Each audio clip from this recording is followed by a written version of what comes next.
In this video, I want to show you how to actually get better at talking to the camera in 2026. I'm not going to waste your time. Let's jump into it. All right. So I have my notes as always to keep myself organized because there's a lot to unpack. But the biggest reason that I started this YouTube channel was because I was afraid of talking to the camera. It would make me feel nervous. I would want to just like put the camera down and put it away. I was always nervous talking in public, whether it be at work or interactions. I was an introvert and still am to some degree.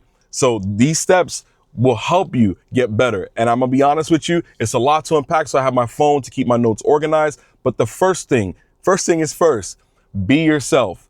You have a unique sound. You have a unique perspective. Be yourself like you would with your friends. Just be relaxed. Have open body language. It's tough enough to do this whole YouTube thing. Set up a camera, get your microphone, get the lighting right, get your settings dialed in. But to get on camera and be something else that you're not, don't be like other creators. You have a unique sound.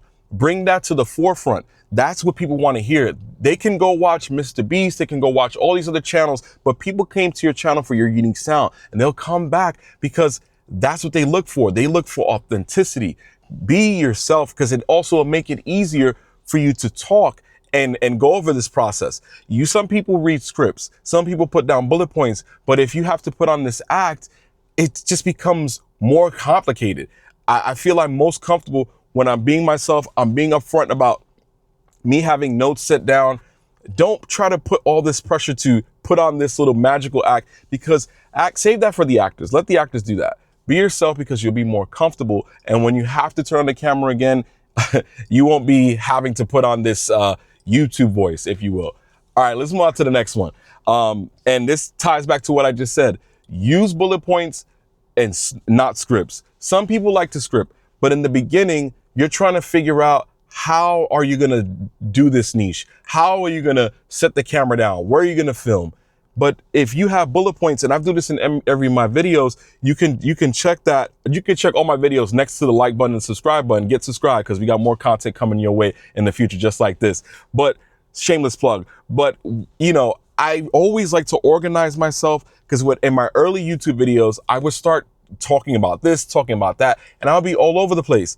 I like to do bullet points. I don't like to script, and I let the ums and the stutters and all that stuff kind of go through the camera so you can show that, so you guys can see, and it shows that I'm my actual self. I'm not trying to portray something that I'm not, but also it made me comfortable. It made me comfortable talking to the camera. And this past year, I made more and more videos with my phone using a bullet points that I can break down and dissect really quickly and also deliver the message.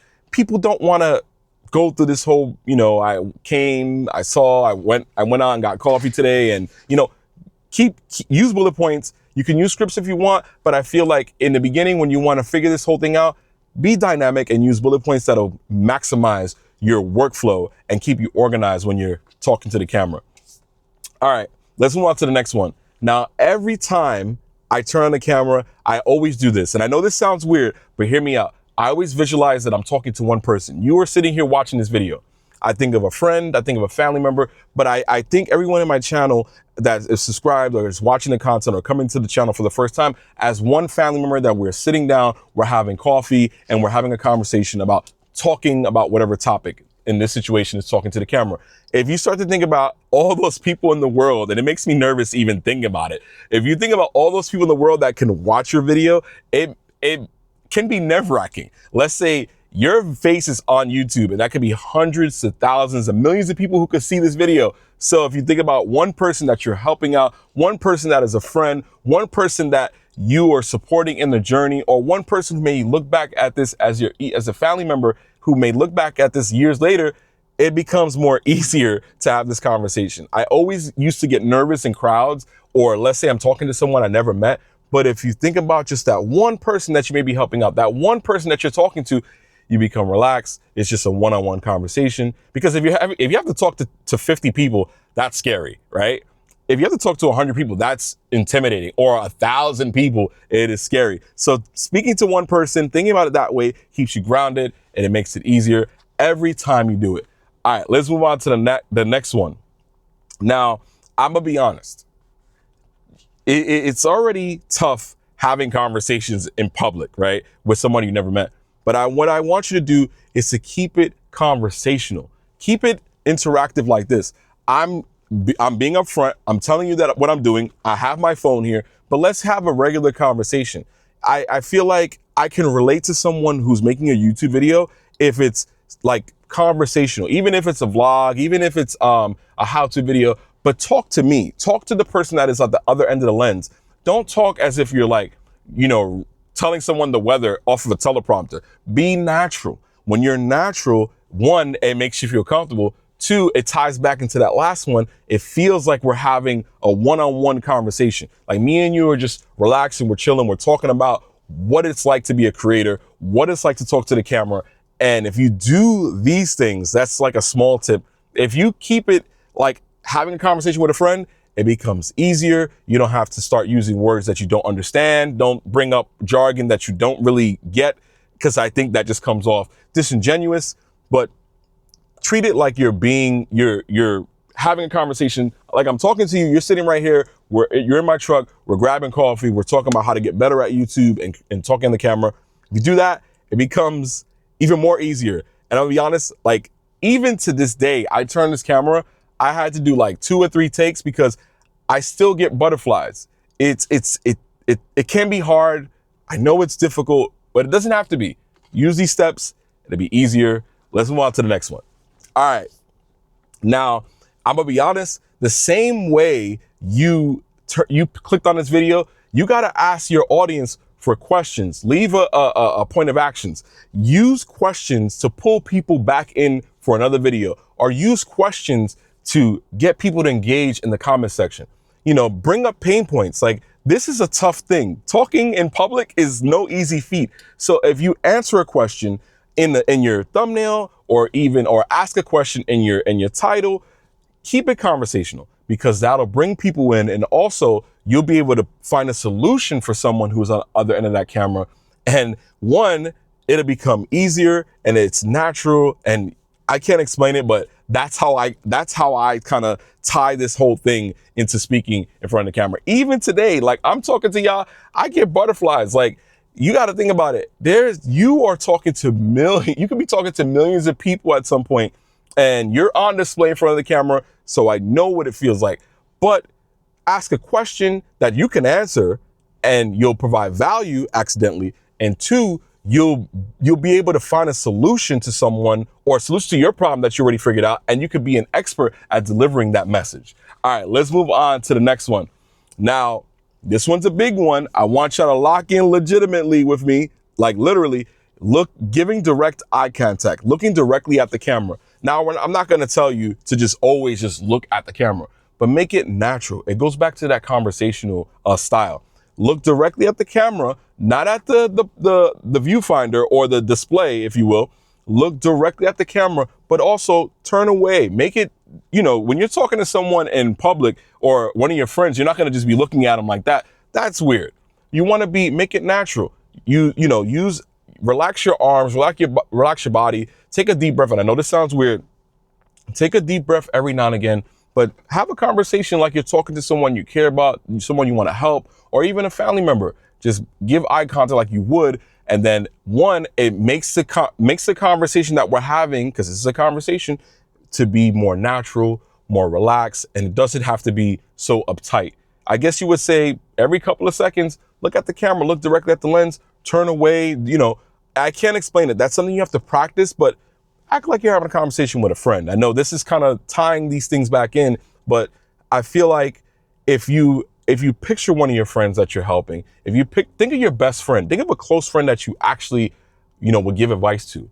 You would relax yourself, you'll be calm. Or think about a FaceTime call. And that's one other tip I would add. Think about that FaceTime call. If you take your phone, you look directly at the camera, you're not going to look at the text unless you're doing something, but that would be rude. But if you look directly at the camera, that little dot that pops up when you're on a video call, it'll naturally put you at the center, and two, it'll look like you're having a conversation you care about. Well, a conversation with someone that you care about. All right, let's move on to the next one. Now, I know this one is my favorite one, but I need y'all to understand.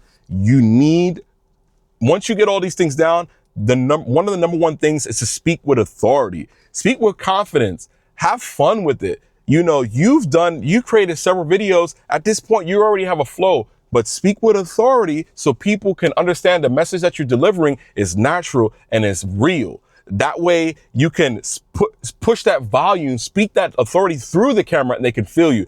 I can't explain it, but y'all got to understand, a lot of people when they watch videos, they want someone who's talking with confidence. When you speak with authority and confidence, they will connect with you. 2, they will align with you. And then 3, they will be like, whoa, all right, this video, Storm is talking with authority. Let me kind of dial in, because he's made some other videos that were like, he was kind of like talking. Don't talk like this monotone voice. Talk with authority, so that way people will understand. They will take your message seriously, and you'll build that confidence to do other videos. It's already tough alone to set up, get this light up, get this camera, build out some bullet points or a script, if you will, and how to talk to the camera.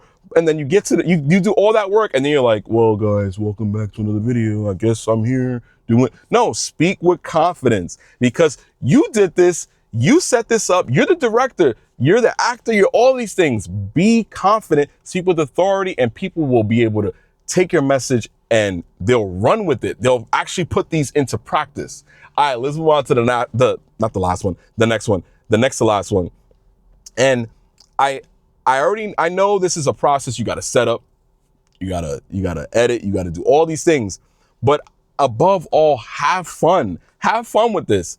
Put some bloopers into your videos, have fun with creating these thumbnails, think outside the box. But if you're not having fun, it's going to show through the camera. People are going to see and look and be like, does Storm actually want to be here? Like, have fun doing it. It's already hard enough to figure out what camera you want to buy, figure out what you want to name your channel, what niche. All these things are hard, but if you're not having fun doing it, what's the point? You gotta have fun while you're creating content. You gotta have fun while you're talking to the camera. It's hard. It's the hardest thing I could possibly have ever done when it came to being a creative, and I've done it for almost a year. But have fun doing it.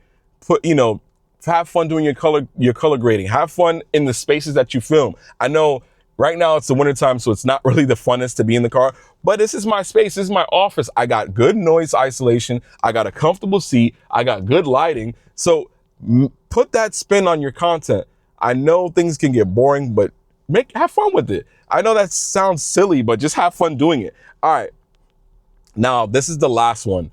I do talk a lot, but what you want to do is control the tone, or control the pace of the conversation when you're on camera. Now, you don't want to talk in this very, very slow, monotone. I mentioned that before. I laugh at this because these are things that I've done. If you look at some of my older videos, y'all would not believe.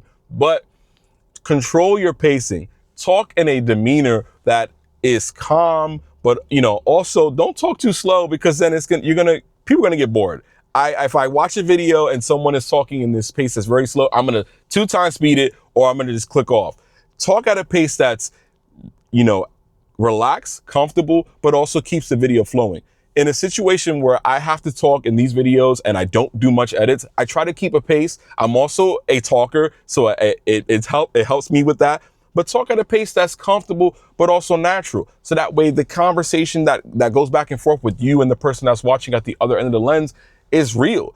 I think that was my goal. When I started creating content on YouTube, I was nervous, but I said to myself, I wanted it to be relatable. I wanted it to be natural, but I also wanted to be comfortable at the same time. And I also wanted to have fun. Talk at a pace that's, I guess, conversational and real, because people can relate to real. People don't want this fake, you're looking at a teleprompter, you're looking at the script, be natural. And even if you're reading at a teleprompter, practice doing that off camera, so when you do talk on camera, you can have a nice pace as you deliver your message. Listen, camera confidence is difficult. Talking in public is even more difficult. But with these steps, you can get better at talking to the camera and build overall confidence in your everyday life. This is one of the hardest things I've ever done. So I know. Practice makes perfect, but you don't have to be perfect. Just keep practicing so you can get comfortable delivering these messages. I appreciate y'all watching all the way to the end of the video. I apologize, it's a little bit longer video, but this is something that I've been working on for almost a year. Let me hear your thoughts. Comment down below, subscribe. As always, man, take care of yourselves, take care of each other. Peace.